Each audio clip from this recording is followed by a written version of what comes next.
There were also details dug up on Sherri Papini that seemed to suggest that she had been dealing with mental issues at that time, and that she had even been accused of misleading police back in 2003 in a separate incident.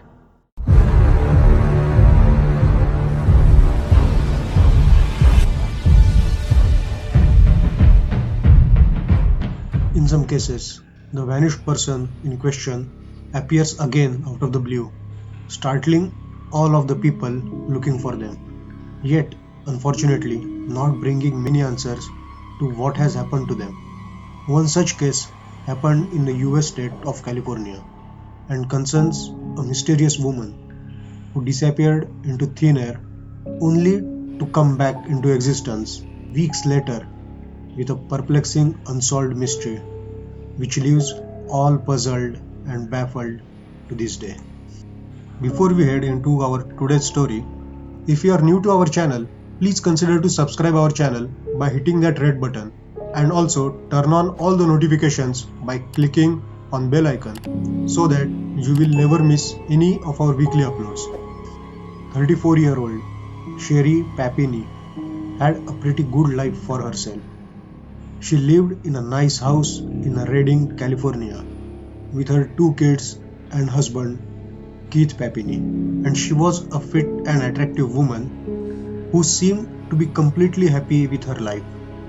On the day of November 2nd, 2016, Sherri went on one of her usual jogs out in the woods near her home, telling her husband that she would pick the kids from their daycare later in the day as usual. She then proceeded to run out along that trail and apparently right off the face of the earth, missing her scheduled appointment to pick up her children and failing to return home at all.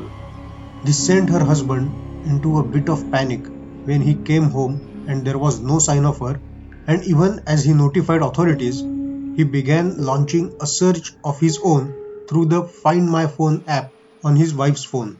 He would manage to find it along the trail where she usually jogged just about a mile from their home, along with some discarded earphones and strands of hair. But of Sherri, there was no sign, just those quiet woods watching him. In the meantime, police began a series of searches for the missing woman as they distributed flyers and offered hefty rewards for any information leading to her discovery. But this produced nothing.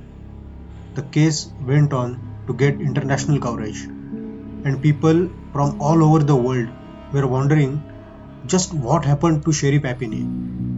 Frustrated with the lack of progress from police, Keith Papini set up a GoFundMe page to raise money for his own private investigators.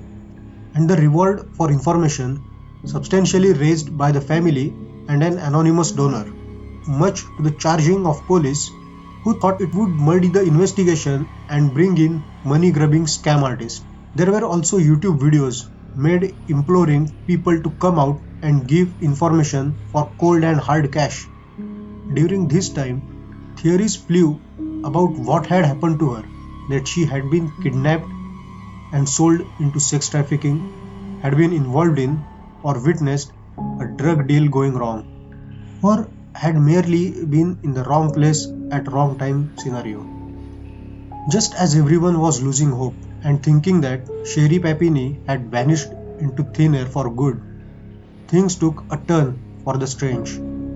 Out of nowhere, at around 4:30 am on the Thanksgiving Day, November 24th of 2016, 3 weeks later after her bizarre vanishing, Sherri Papini was found wandering along County Road 17 near Interstate 5 in Yolo County, which was around 150 miles from where she had started.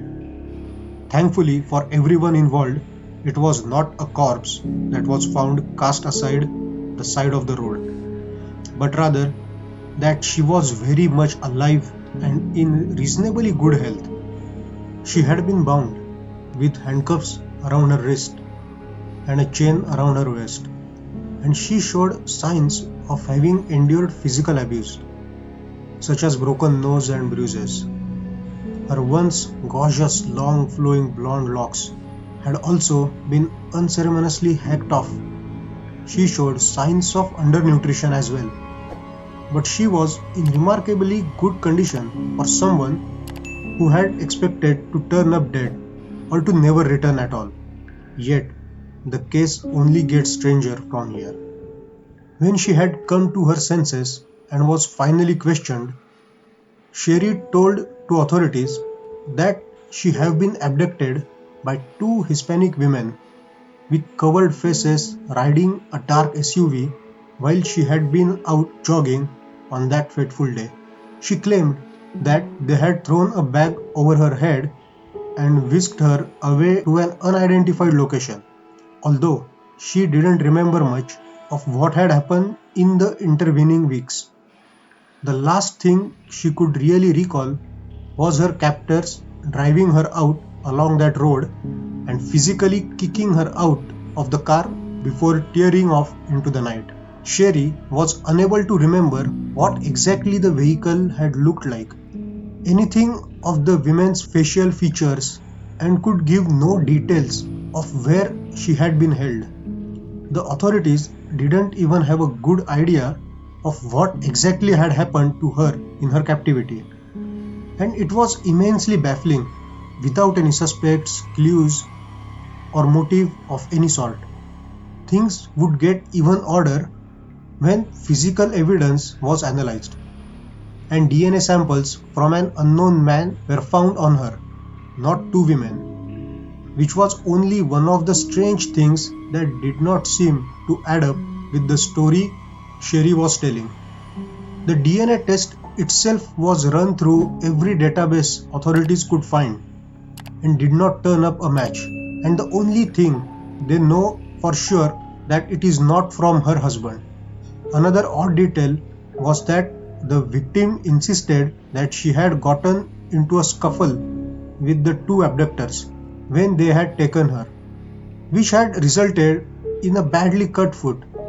Yet there were no such cuts to be found on her feet at all.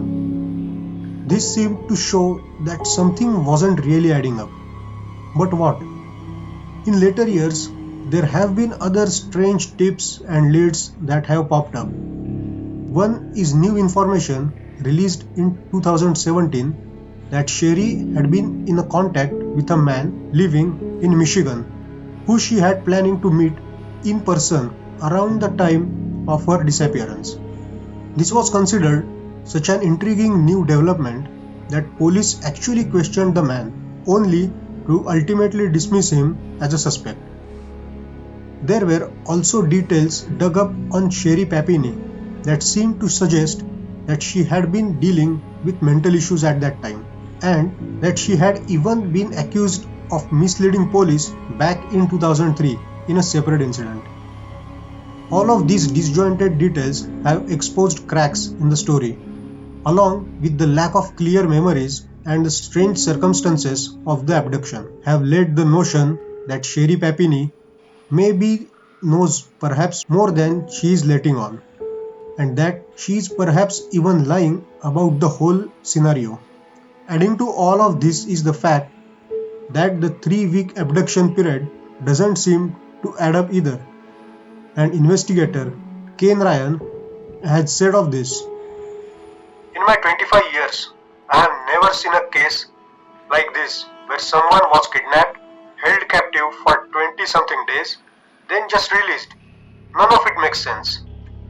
Making it all rather odder is the sluggish response from the very ones investigating it.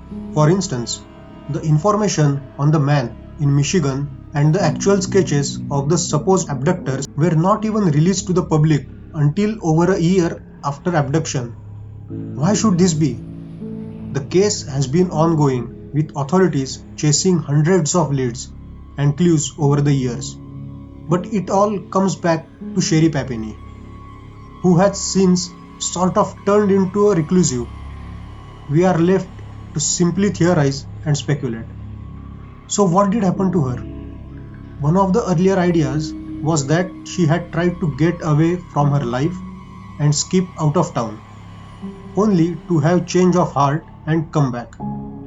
In this scenario, the whole abduction thing was orchestrated to save face, or maybe she hoaxed the whole thing for some sort of monetary gain. Of course, there are still plenty of people who believe her plight and think that this was the doing of some drug dealers or some mafia. Although, why they never asked for ransom only to dump her on the side of the road as suddenly as she had disappeared is anyone's guess. For his part, Keith Papini has stood by his wife's plight. What happened to Sherri Papini? Was she really abducted? And if so, by who and why? Why did they dump her back out on that road 3 weeks later? Was this a hoax for some reason? The delusional ramblings of a troubled mind? Or something else altogether? Please let me know in the comments section what are your thoughts on today's video. That's it folks for the today's video. And also, if you are new to our channel, please consider to subscribe our channel by hitting that red button and also turn on all the notifications by clicking on bell icon so that you will never miss any of our weekly uploads. Till then, take care.